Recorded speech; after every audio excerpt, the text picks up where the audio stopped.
And welcome back to another exciting edition of Light Beer, Dark Money. I am your humble host, Chris Clements. Sean Noble is not with me today, unfortunately. He is on assignment in Washington, D.C. On assignment, which could mean anything. He could be at the Capitol Hill Club having a deep, dark meeting talking about dark money. He could be on Capitol Hill trying to get sensible people to pass a budget. Not quite sure what he's doing, but whatever he's doing, I hope he's enjoying himself. So this is a segment I like to call Dark Beer Thoughts. And while Sean is in our fair nation's capital, it seemed to me that the biggest stories coming out of our nation's capital is not exactly the fact that Merrick Garland was up on Capitol Hill yesterday testifying in front of the Judiciary Committee and making an outright fool of himself. That's not the biggest story. The biggest story is not the fact that Iran is dancing in the halls of the United Nations in New York City because we released $6 million to them, $6 billion to them for them to do whatever they want. We're saying that it's for humanitarian purposes, but of course they've already refuted that, and they're going to spend it on taking more American hostages and holding us captive. No, that's not the biggest story coming out of Washington, D.C. at all. The biggest story in Washington, D.C. is not even Matt Gaetz's hair, which continues to get bigger and bigger as well as his ego. And I'm going to get to him in a little bit, along with his co-conspirator, Lauren Bobert. No, but the biggest story in Washington, D.C. right now is actually a guy named John Fetterman, who actually is a really, really big guy. And for those of you who don't know, John Fetterman is the esteemed senator from the great state of Pennsylvania, was barely elected last year. And unfortunately, Mr. Fetterman has had a stroke during the campaign. It left him incredibly incapacitated, so much so that his doctor still signed off on his ability to run a campaign, which proved to be successful, even though people couldn't even believe it. But since that time, since entering Washington, it's been nothing but a clown show for Mr. Fetterman. He's unable to speak clearly. He's unable to partake in any type of debate on the Senate floor. He's unable to do much of anything. He can't even tie a tie or apparently wear a suit, because the biggest story in Washington, D.C. is the fact that Chuck Schumer, the Senate Majority Leader, made a decision this last week to allow Senator Fetterman to wear a hoodie and shorts and flip-flops on the Senate floor, which is completely outrageous. Meanwhile, the rest of the staff, interns, pages, whomever, still have to follow decorum and wear a coat and tie. Now, why is this outrageous? A lot of people would say, who cares? Who cares what he wears? But really, this is indicative of the downfall of our institutions, the continued lack of trust in our institutions, and also the normalization of mental illness, and that it can just be trifled with, that it can just be dismissed.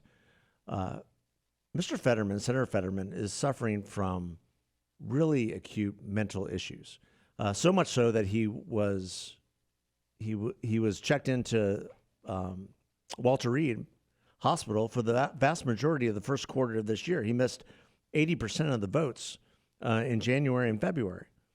So this is a man who's deeply troubled, dealing with huge emotional issues. He has no business being in the Senate, and yet we are making this accommodation for him and throwing out, literally centuries of Senate decorum. And why? So he can preside over the Senate floor in a Tommy Bahama t-shirt, shorts, and flip-flops, which happened last night. It's outrageous, and it's an insult to both Democrats and Republicans. I think it was one Republican senator that, what are we going to do? Start wearing bikinis on the Senate floor and debating in Jimmy Buffett wear? It demeans the Senate, demeans the integrity of the Senate. And even the Washington Post, and I'm quoting from an article in the Daily Wire right now, came out against this move by Senator Schumer. They said, "We vote nay," the Post editorial board wrote regarding Schumer's change to the Senate floor dress code. Dressing formally conveys respect for the sanctity of the institution. They're absolutely correct. And for the real world impact of the policies it advances. Putting on a suit creates an occasion for lawmakers to reflect just for a moment. Gosh, you could only pray for that. On the special responsibilities with which the people have entrusted them and on a deliberative process that at least aspires to solemnity. The editorial continues. The Post warned that Schumer's decision, widely viewed as a handout to John Fetterman of Pennsylvania, could turn the Senate floor into a showcase of odd outfits and obtrusive political messaging. Ultra casual though it is, Mr. Fetterman's clothing probably doesn't represent the bottom of the slippery slope upon which Mr. Schumer has set Senate style, the board says. It is, however, all too imaginable that attention-seeking lawmakers will don T-shirts emblazoned with names and mascots of their hometown sports franchises. Oh, the horror. Or inflammatory partisan messages, hoping to go viral on social media and garner small donor donations. That's precise. The Washington Post absolutely gets it right. It's a slippery slope. If you're going to allow one member of the body, the world's greatest deliberative body, to wear whatever it is that they want to wear on the Senate floor and throw out centuries of decorum and rules, then what's to keep our own Senator Sinema, Kirsten Sinema, showing up in biker shorts and a tutu? How about that, Robin? She's been known to do it before. So why not just go back to old times?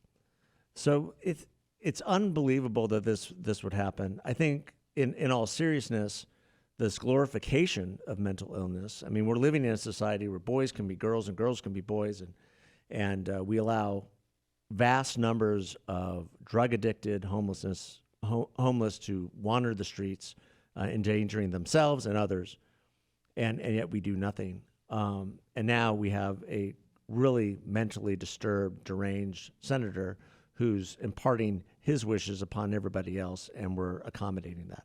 And I find that outrageous.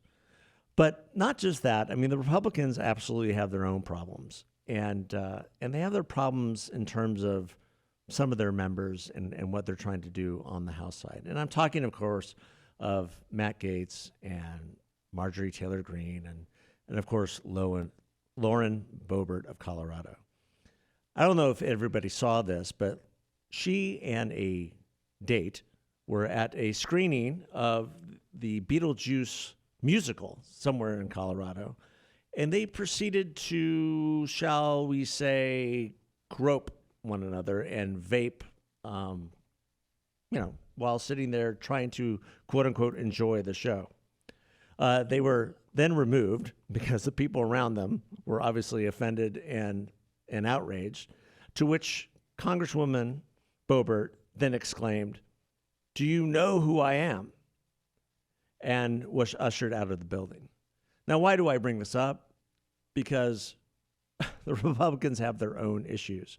And the issue here is, here's a woman who claims to be a God-fearing Christian, gun-toting, right-wing, NRA-loving conservative, yet she's hanging out with a Democratic bar owner who hosts drag queen story hours at his bar.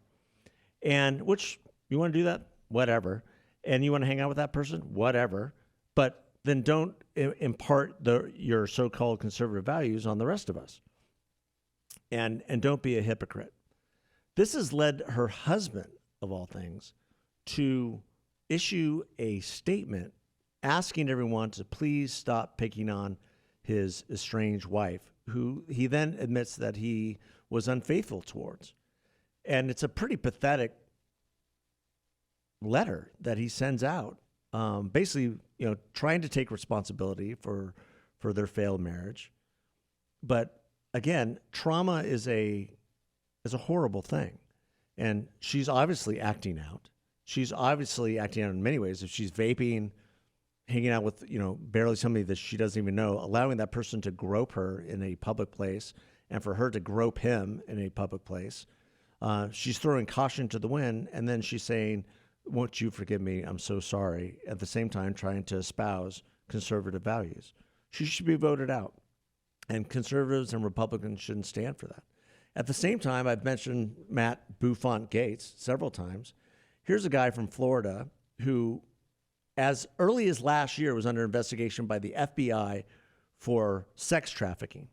And the reason that he was never prosecuted was because the person he was supposedly sex trafficking would not participate with the investigation. She was a 17-year-old girl, and she then turned 18, and she would not participate. She would not cooperate with the FBI, and they summarily dropped the charges. And he's out there threatening the speakership of Speaker McCarthy every single day to call a vote. And in the meantime, he's raising tons of money from the conservative industrial complex, as our friend David Schweikert likes to say, and making a fool out of himself. And meanwhile, we're heading towards a train next week where we don't have a budget. We don't have a CR that works for everyone.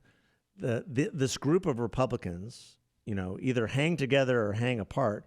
And the lead editorial in the Wall Street Journal says precisely that Hakeem Jeffries, it quotes, probably can't believe his luck. As House Minority Leader for less than a year, he gets to watch the Republican majority implode without having to do a thing. And that's exactly right.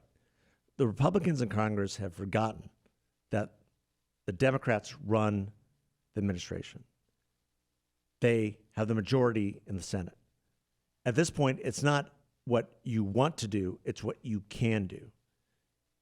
And it's my understanding that moderates and conservatives got together to work out this CR, which needs to be done before next week, or the government gets shut down. Now, we had a shutdown before during Obama's first term, and it didn't go well for the Republicans. They were able to recover, but it didn't go well for them. And it didn't go well for them for the same reason. If you have a Republican House, a Democratic Senate, and a Democratic administration, the other side holds all the cards.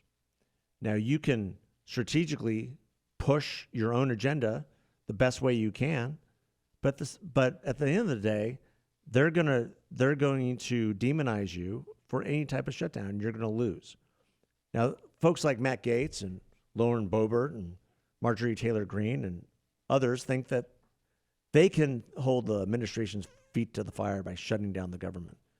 And that's just not the case. They'll lose, and they'll all hang together, and they are seriously looking at jeopardizing their majority next year during the election cycle, because they will be blamed for the shutdown.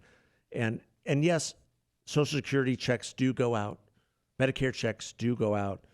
You might not be able to go to your favorite national park, but at the end of the day, it doesn't matter. The Republicans will be blamed, and they'll be blamed forcefully and openly by the bully pulpit, which is the president. Like him or hate him or afraid of his declining mental faculties, it doesn't really matter. The people behind him are pros, and they're going to make sure the Republicans pay for any type of shutdown. So it's just insanity that we would be even talking about this, and the Republicans wouldn't be hanging together for the purposes of pursuing their agenda, which they can do incrementally. They showed that in the spring. They can pursue an agenda incrementally to get the administration to budge on spending. There's still no new taxes going up because of their efforts. They can do that. But if they continue to pursue a strategy of shutting down the government because they can't get their act together, then it's going to be detrimental for the party. It's going to be detrimental for the conservative cause, and it's just going to be a disaster come next year. And because Sean, this isn't a really good segue, and I apologize for that, but because Sean isn't here, I want to just switch gears a little bit. But it's in the same mode of people who talk one way, but their hubris and their arrogance shows another side to them. You can certainly see that in Congress with the people I mentioned. John Fetterman is a perfect example of that. He's living off of his own arrogance with regard to the accommodations that he needs. The other big story that has been captivating America for the last 3 weeks is the rise, or the continued rise, of one Deion Sanders of the University of Colorado. We're going to talk a little bit about college football because I am wearing my USC shirt, and they're playing ASU this weekend. And that is sure to be not a shootout, not much of a game, because Caleb Williams will put up at least 4 or 5 touchdowns on them, and it'll be hopefully there'll be some mercy in that game because USC is rolling, and Caleb Williams is showing that he's a pro quarterback by any stretch of the imagination. But going back to Deion Sanders, so he has been in the spotlight the last 3 weeks because he came from Jackson State, majority black school from the South. He did a tremendous job there. He brought many of those kids to Colorado, signed a big contract, got Colorado to move to the Big 12, which was monumental. Great move for them, great move for him. He professes himself to be a Christian follower of Christ. He's told several outlets that God told him to go to Colorado, which I can't question that one way or the other. I don't know his heart. I don't know his soul. I don't know the type of prayer life that he has where God would be saying that to him. However, he has shown an inordinate amount of arrogance and hubris the last several weeks that needs to be called out. And I've been listening probably to a lot of Jason Whitlock over the last couple of weeks where he has been calling it out, and rightfully so. So Colorado went into Fort Worth, and they beat TCU by 3 points. 3 points. TCU, of course, was on a huge tear last year. They beat Michigan in the Fiesta Bowl, went to the national championship, and just imploded because they were so depleted. This is a brand new TCU team, and I am biased in this regard because my daughter went there, recently graduated. So I'm a Horned Frog at heart. And I was hoping for big things, but it's a whole new team. And Colorado went in there with their whole new team and won by 3 points. And you would thought they had won the national championship. You would thought they were the second, coming of the great Miami or Michigan teams. And that's just simply not the case. They beat Nebraska the next week. And then, of course, they had a barn burner this last weekend with Colorado State. They're sure to face a gauntlet this week against Oregon, up in Oregon, and then when USC comes calling in 2 weeks. But my thing with Deion is this. If you're going to profess your faith in that way, hey, that's great. If you want to create great men within your program, that's great. If you want to create a program that honors women, like he had a symposium the other day on that, that's great. But don't have Lil Wayne bring the team out before the first kick. Don't have rapper stripper music playing in the locker room. Don't be asking reporters who have been around much longer than you in the college football arena whether they believe or not, whether they get it or not. You haven't done anything. You've taken a horrible team. You have 3 wins. You're creating a new culture. Is it a gangbang culture, or is it a culture based on the values that you espouse? Is it a culture based on respect and honor and dignity and sportsmanship, or is it totally the opposite? And right now the jury's out on that because he's saying one thing and their players and the way they're playing is saying something else. His sons are saying something else. And they're tremendous athletes. I don't want to take that away from them. They're tremendous athletes. Obviously, Deion Sanders, Coach Prime, is an icon. His pro career, his career in college, unbelievable. Nobody can take that away from him. But if he wants to be recognized in the same light, I mean, I just saw a commercial the other day for Affleck where he's doing a commercial with the coach of Alabama. And he's not in that league. He's not in that league just yet. And that's stupid. And doesn't mean that he won't be in that league, but he's not there yet. So that's my rant today, my dark beer rant, because I'm kind of done with just the insanity of it all. Kind of done with, what's going on in Congress, where we're going as a country. the topsy-turvy world that we live in. I still believe that if you're a person of faith, that following that faith with humility and grace and understanding and forgiveness is the best thing that you could do. And we have people, who have bigger platforms certainly than I do, or certainly than a lot of people do, professing those values and yet doing something else. And certainly I have fallen short of that in my life many, many times. But I'm not running for Congress, and I'm in Congress saying that those are things that I espouse. And I would just say to our listeners, pray for our country. Pray for the folks I've even mentioned. Pray for our president. Pray for John Fetterman. He needs to resign. He needs to find something that's going to make him happy, that's not going to put him in a mental institution at Walter Reed for 4 or 5 months, because this is definitely not it. Pray for Matt Gaetz. That guy just needs, he needs something, because he's searching for money, fame, glory, whatever it is, and he's certainly not finding the life he was living a year ago when he was under investigation. And what's so ironic is that once those charges were dropped, all of a sudden he was everywhere. Pray for our Congress. Pray for the young men who are going to be on the gridiron this weekend, playing for our own entertainment, and thankfully, finally getting paid for it as well. So God bless. Remember to give us 5 stars wherever you listen to podcasts. And thanks all for listening. God bless.